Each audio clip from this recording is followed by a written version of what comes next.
What's up guys, it's the Sound Alchemist, and today I will be bringing you 40 facts and the lore behind the burning of Prospero. With all these new information that GW keeps on giving us, it has just fueled my fires and my love evermore for my favorite legion. Well, tied for my favorite legion, the Thousand Sons. So, I bring you the dawn of the destruction of Prospero. There were those amongst the legions of Astartes who became aware of the coming disaster, and who risked much to warn the Emperor of his favored son's betrayal. None amongst them paid a higher price than Magnus the Red, Primarch of the Thousand Sons. Magnus had always followed his own path.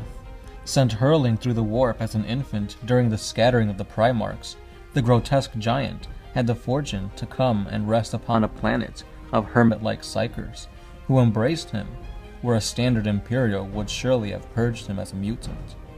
His study of the arts blossomed as the original settlers of Prospero mentored him in the ways of the hermit arts and the philosophical ways. In the space of scant years, he rose to the pinnacle of the planet's arcane hierarchy. Far from the sight of man, Magnus led his fellow refugees in the pursuit of hidden knowledge. At the heart of their pursuits was a single goal: the mastery of the psychic mutation that set them apart from humanity's common herd. By the time the Emperor arrived upon Prospero in all his magnificence, the Crimson King had cast his mind's eye into the great ocean of the warp. At first he had been transfixed, even horrified by the limitless potentials he saw there. Over time, however, he came to relish the knowledge he gleaned with each psychic odyssey, and he became obsessed. When the Crimson King was finally visited by the Emperor, he greeted him as an old friend would, for the two had linked minds across the endless Empyrean many times, and the physical equivalent was almost a formality. Magnus was united with the legion of Space Marines fashioned from his gene seed, and the Thousand Sons were born.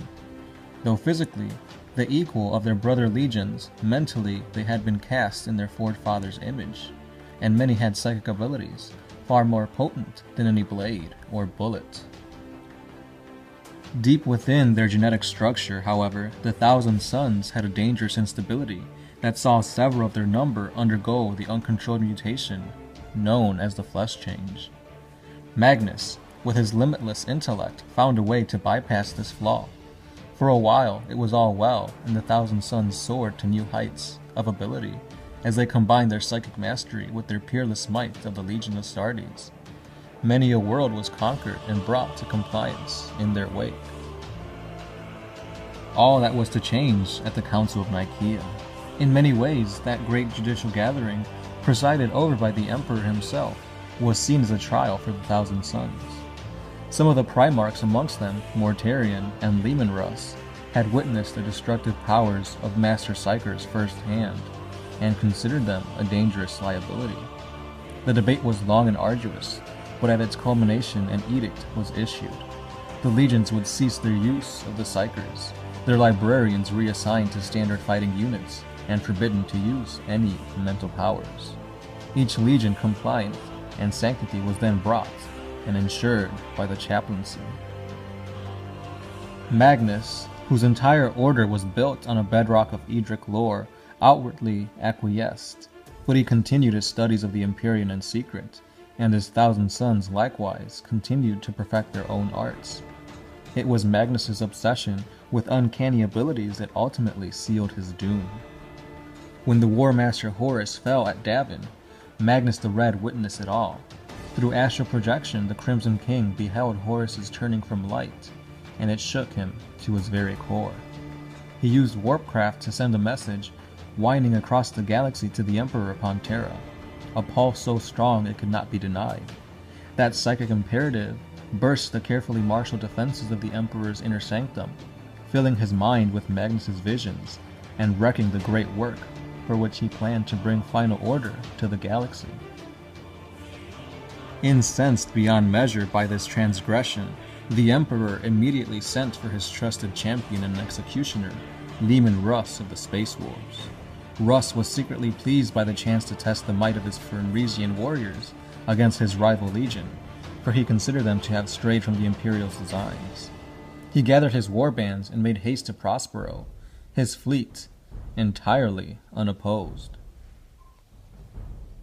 Only Magnus had any idea of what was to befall his homeworld, but he told his sons nothing of the dire fate ahead.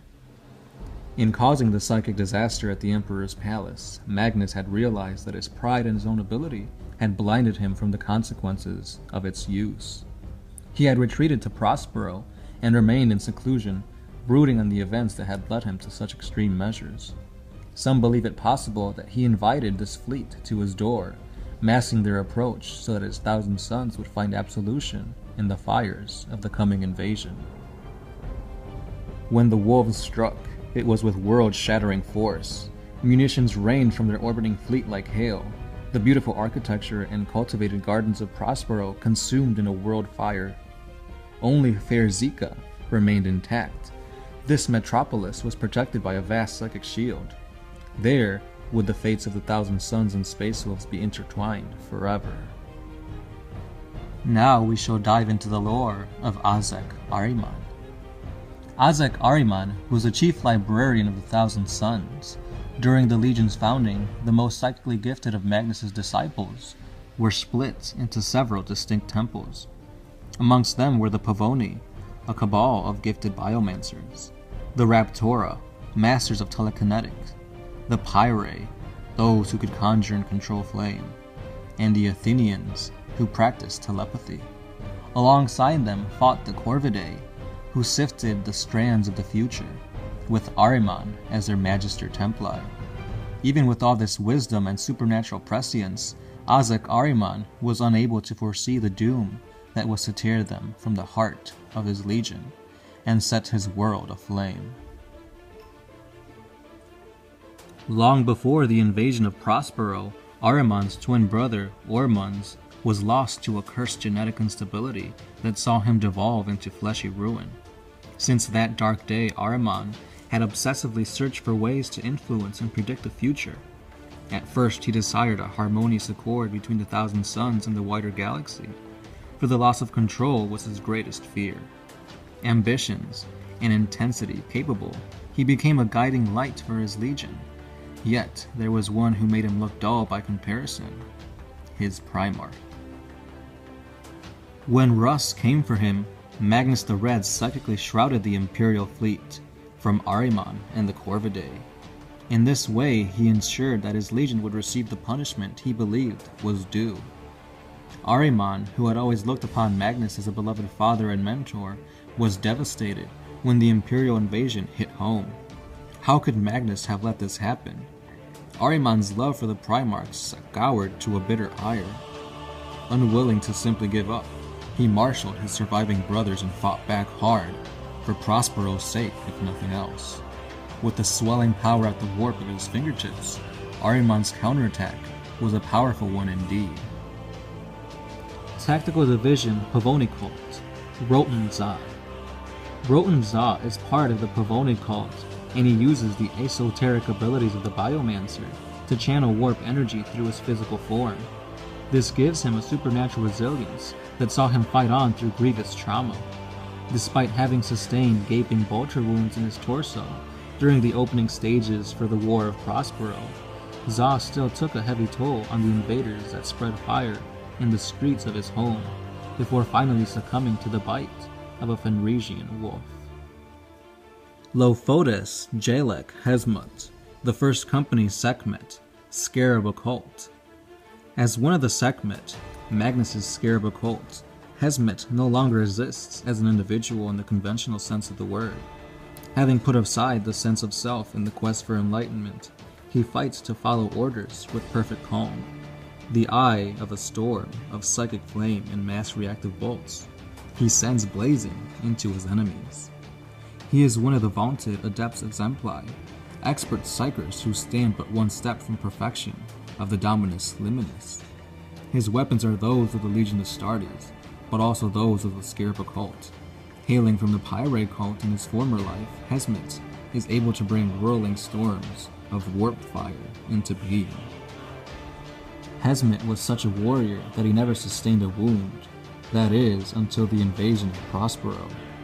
The suit of Tartarus pattern Terminate armor in which he goes into war makes him all but invulnerable. Perhaps the most advanced of all war suits, when Tartarus Smart provides greater mobility than the widespread Cataphracti version, and with no loss of power or durability.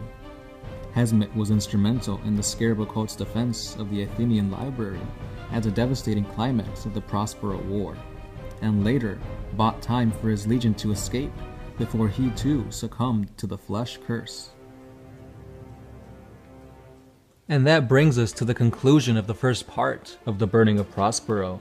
Stay subscribed because next time we will be going over the Space Wolves and their part in this battle. Let me know what was your favorite part in this. Did you enjoy the mini lore on Ahriman, or do you want a full-fledged lore for you guys to enjoy? As always guys, I want to remind you that we do have a Patreon page, and that is basically another means of getting more 40k video and improving your 40k experience. And it's only $1 a month, so why not? Thank you guys for being awesome. Thank you guys for subscribing, commenting, and being just great subscribers. We really enjoy reading your comments. And I think I've rambled on for too long, so without further ado, I am the Sound Alchemist, part of One Mind Syndicate, and I am signing out.